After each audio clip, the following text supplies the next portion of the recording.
So I thought I'd make a quick update video. LimaTech version 0.11 and 0.12 beta both just went live probably around a week ago.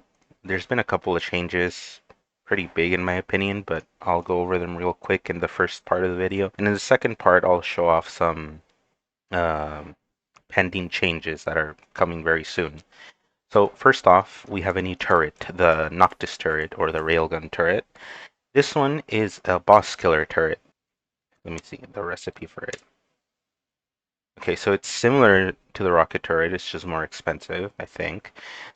And it'll target only bosses. And what I mean by bosses is the entity type tag high threat, which is, at least by default, the dragon, wither, the warden, and the elder guardian. So let's place this down.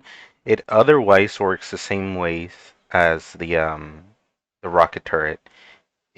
Well, not exactly. It only targets one mob, not four, like the rocket turret does. But let me show you. Let me put down the Elder Guardian here.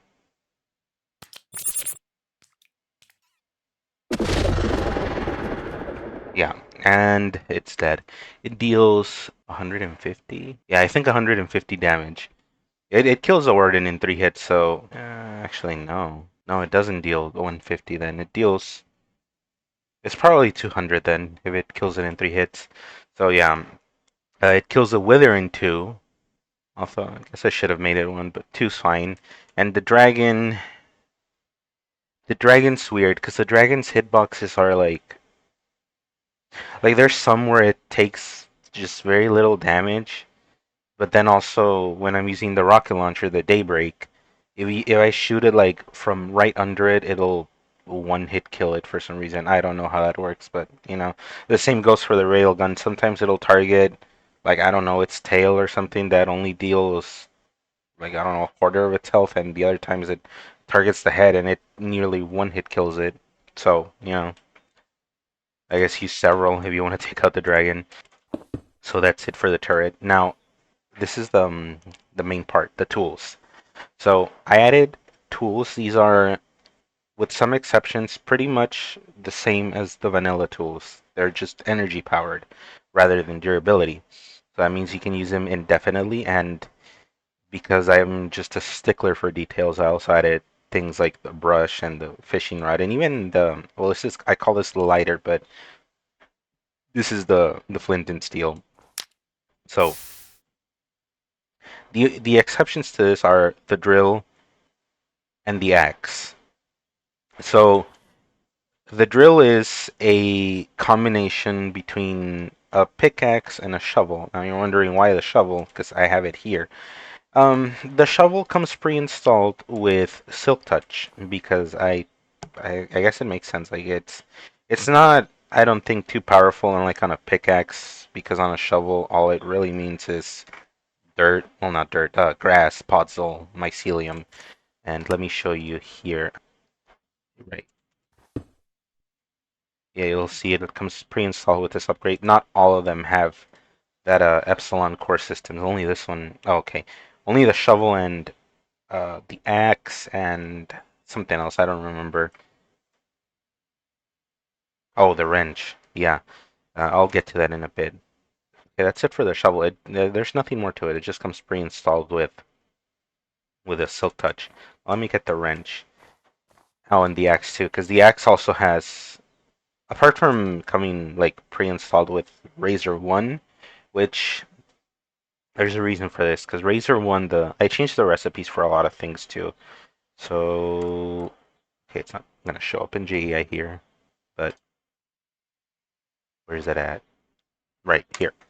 You can see that the Razor 1, the global one that applies to all weapons, now requires skulls. Now, unless you're playing a big pack where the skulls or heads are already part of the loot tables, like all the mods, I think they changed that.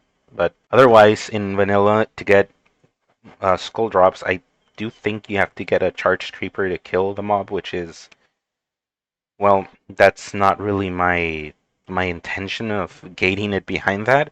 So the way you're gonna get the heads for this um, to start like the process of going from Razor 1 to 5 is by making the axe, which will again come pre-installed with the Razor 1. And as you know, the Razor enchantment per level, it's a 10% chance for a mob to drop a head. There's also a few more interactions with it, such as the Warden. If you kill a Warden with at least Razor 3, it used to be looting, but I changed it. It's now Razor 3. You, or is it 4?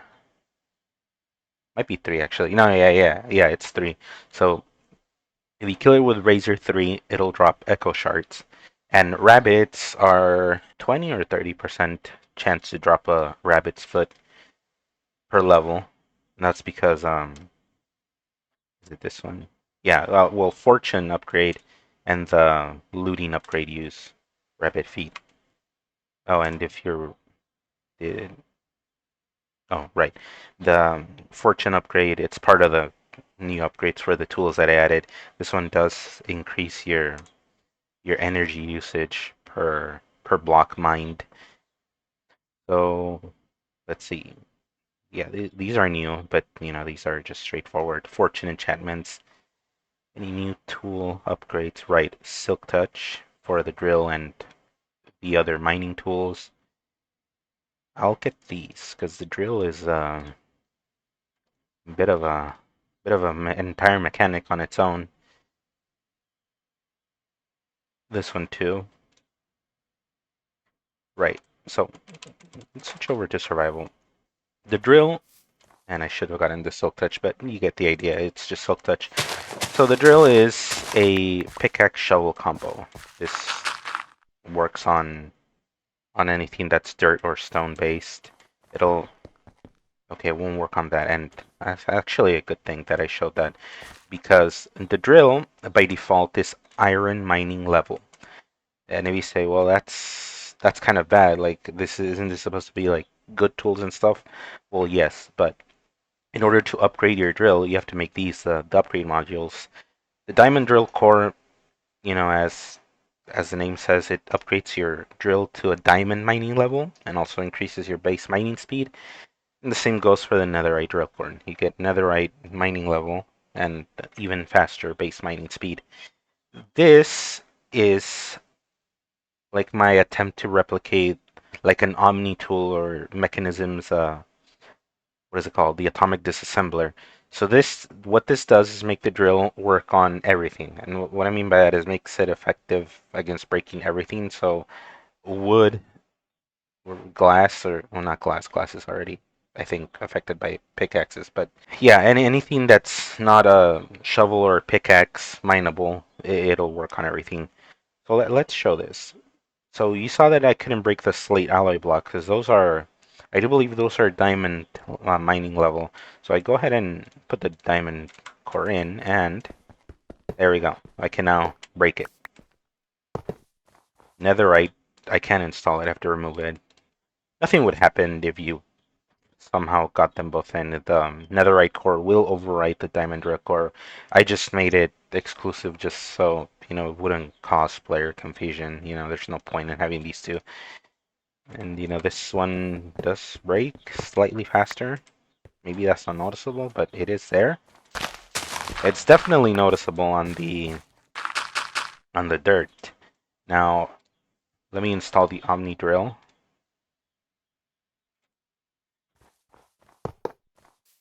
Okay, there's a tree here. Actually, the bookshelves would be a nice example. Yeah, see? And if I were to take this off, it would not properly. Yeah, I might as well take that out. I'm gonna get rid of this drill in a bit anyway. See, it's no longer an act. It no longer acts as an axe. So, and the final upgrade would be the mining subspace. This mechanic is not new, or the direct teleportation upgrade isn't new. It was just limited to mob drops, and I think only the turret had it in the previous update, or going back to 0.10. But yeah, now all the tools have it. All the mining tools can use this. So the drill, the shovel, the axe, and the hoe.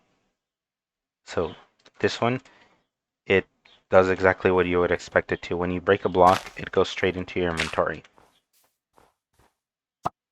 Now's a good time to talk about the wrench. The wrench has, apart from getting a retexture, it's now a powered tool. You need energy to be able to dismantle machines and stuff. It otherwise still works the same way. You can still rotate. You don't need energy to rotate blocks, or maybe you do. I think you do need energy, but it won't consume it. You just got to have at least 400 in there, as the tooltip says. This one comes with a default upgrade. Now, as you can see on the tooltip there, this tool is your, I guess, your introduction, so you can dip your toes into the whole direct teleportation mechanic. This one only works on wrench breakable block drops. So if I break grass, it's not gonna do that. But if I dismantle this bench, it goes straight into my inventory. So the idea is that you make this and you say, oh, I want that. Well, how do I make the one that works for everything? Well, where's it? Yeah, it's not cheap. So if you want that mechanic, you're gonna have to get all this. It's not, I mean, I guess it's not that bad, but yeah, it's not also not something that you're gonna get relatively quickly. I do use a lot of echo shards, but again, as I mentioned, the warden drops them now only if you're using at least Razor 3 or if you kill it with the Hanabi's acid shells. So yeah, you're gonna have to do a little bit of farming for these things. Yeah, this upgrade uses it. So does the one for mob drops. This is these have the same icon, but this one's for mob drops and this one's for block drops. This one suppresses weapon sounds. I I'm not sure why this uses it. I think I'm gonna have to do another balance pass for these upgrades because for the speed that you get from these, this is way too expensive. Okay, that's gonna be looked at. Final one. Okay, this one. Yeah, this one's fair enough. Okay, this one's very expensive, but this one's also instant crafting, so justified for that. What's changed here? A few retextures, namely the pigments. But upgrade-wise, I think we're done covering everything that's new. Oh, the axe, right. Oh, I also fixed a bug where the enchantments, Razor and Ammo Scavenger, were not properly tagged, so you couldn't get them from the enchantment table. That's being fixed. It's not out yet, but it will be again very soon. 0.13 beta. I aim to have it out by this weekend, but I say that, but it might be another 2 weeks or a month. Hopefully not, but we'll see. The axe. All right, let's see.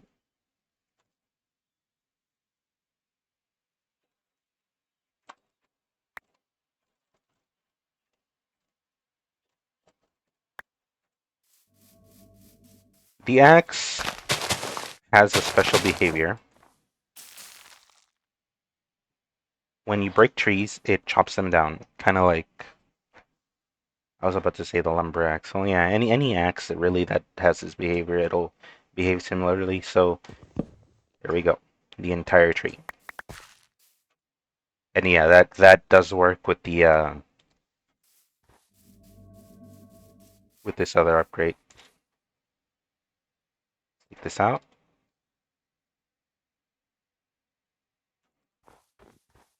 I'm not sure to what extent you're gonna have that direct upgrade and still be needing wood, but I mean, you never know. The entire tree directly to my inventory. Let's see if I need to cover something else before I get into the upcoming changes. Uh,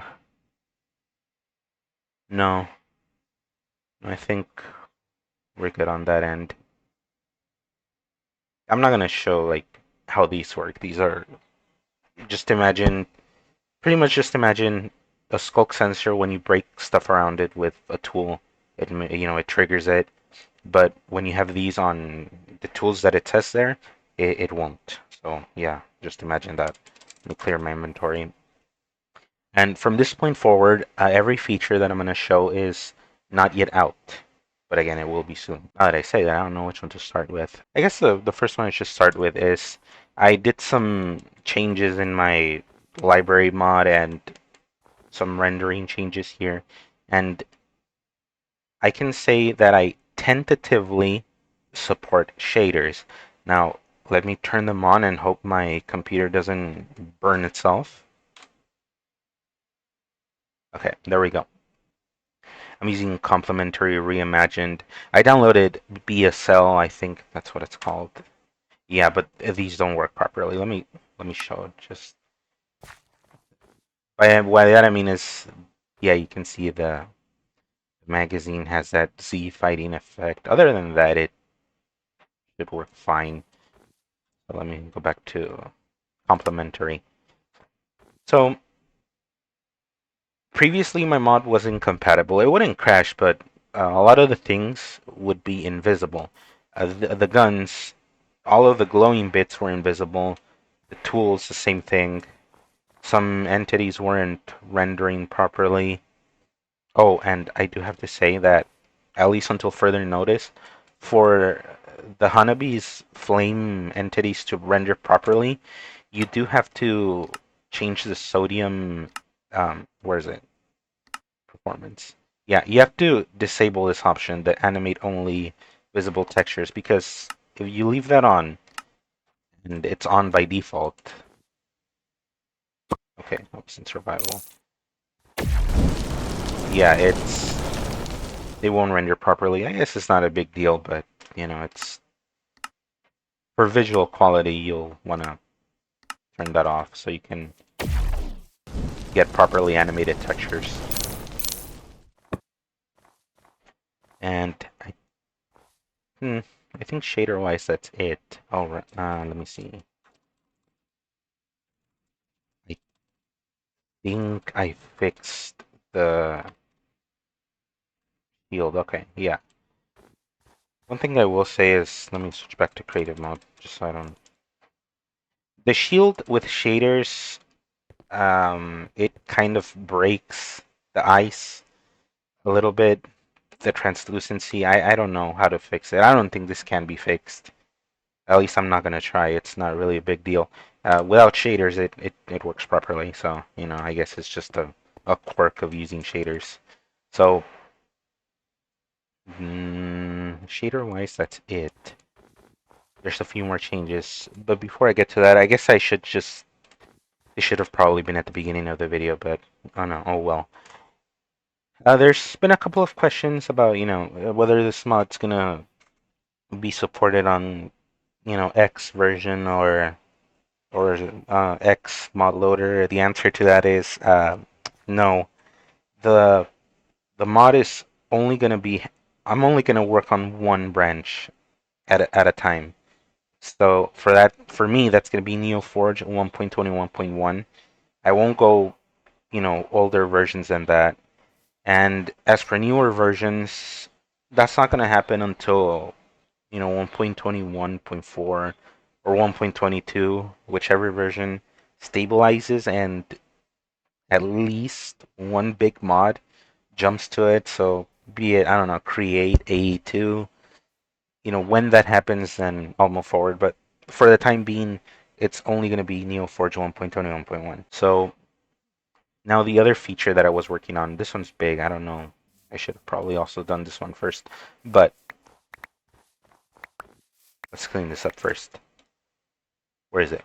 Right. So this, if you remember, this was a loot, not a loot drop, like yeah, a loot, like spawn from the Nether Fortress chests. You could only loot it from there. It was I think a 50% chance to spawn, but it did mean that the explosive weapon systems, which are used to make the Hanabi and the Daybreak, they were unsustainable. So if you wanted more than one of each of the grenade launcher, or you're on a multiplayer world, or you lost it or whatever, you did have to go looking for more of these, which, I like exploration, but I don't really like the whole looting aspect of it. At least when something as big as these, two of the weapons of the mod hinge on that, that's not really a good design in my opinion. And again, but so now, yeah, I added a recipe for this, but let me show you. And I did think I cleared the memory properly before this, but yeah, they're here. They're relatively cheap. You can make them. They don't take that much energy either. The thing is, let me switch over to survival. Yeah, they're not there anymore. Now you might wonder, well, why? Because I changed the fabricator. I changed the recipe. I added an extra field. Now, let me switch back into creative.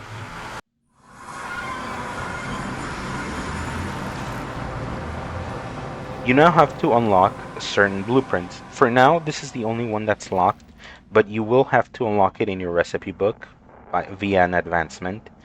And for this one, as you might guess, the requirement for this advancement is going to be what it previously was, which is just step foot inside the Nether Fortress. There you go. Now, okay. No, okay, then never mind. This isn't. I don't have that.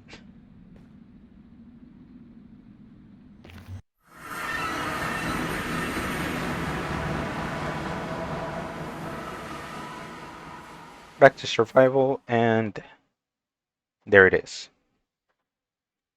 So now you don't have to go looting. You just go to the Nether Fortress, and you'll learn how to make that, and you can make the Hanabi and the Daybreak. That being said, there's gonna be more. I'm definitely gonna use this mechanic now. Probably, I don't know. I don't know about the turrets. Maybe the turrets. Maybe the Neuro, because, okay, that's. Looking at the Neuro, that is very expensive. What I'm likely going to do is probably make this recipe a lot cheaper, but make it so that you have to kill the warden at least once to get this. Because that's kind of the reason why the Neuro shells even exist. So you'll have to kill the warden at least once, legit. I say legit, but you have the rest of these weapons to help you. The shotgun and the acid rounds will absolutely erase the warden. You also have freeze, which it pretty much makes it not move. Also the magnum, although that one's also expensive. It might get a cost reduction. I don't know if I'm gonna lock the magnum, the Nova behind an advancement. Probably not. What I am gonna lock behind an advancement is this that hasn't had a recipe since the beginning. It's way back in the first builds that I made of this mod. This was a behavior intrinsic to the Magnum, but now it's this upgrade. So yeah, this one's gonna get a recipe finally, probably. And I'm gonna gate this behind, I don't know, maybe kill all the bosses or something. I guess I should mention somebody did request that the fabricator be given an automatable version because this is manually crafted. That was, or no, that is in the works, or it was mostly in the concept stages. When I rewrote the whole machine code to give them upgrades and all that, I had already laid down the foundation, I guess, for the fabricator to be more, like, to be automatable. So that was planned in the far future, but now it's coming like sooner rather than later because I'm adding a lot more recipes to the fabricator than I thought that I would, and especially with like these are not really meant to be automatable because really you're only gonna make one tool. I mean, maybe if you lose it, but stuff like the stuff like these, like the fabricator, no, like the upgrades for the machines, you're probably gonna want to automate these, and I do agree. So that's like again, it's not being worked on yet, but it will be. It should be an easy implementation, hopefully. So until next time, I'll see you later. And this mod is available for download now at CurseForge and Modrinth. I think both of the latest versions, so 0.12 and what is it, Lima Core 1.4, are available for download there. I will leave the links in the description. So bye.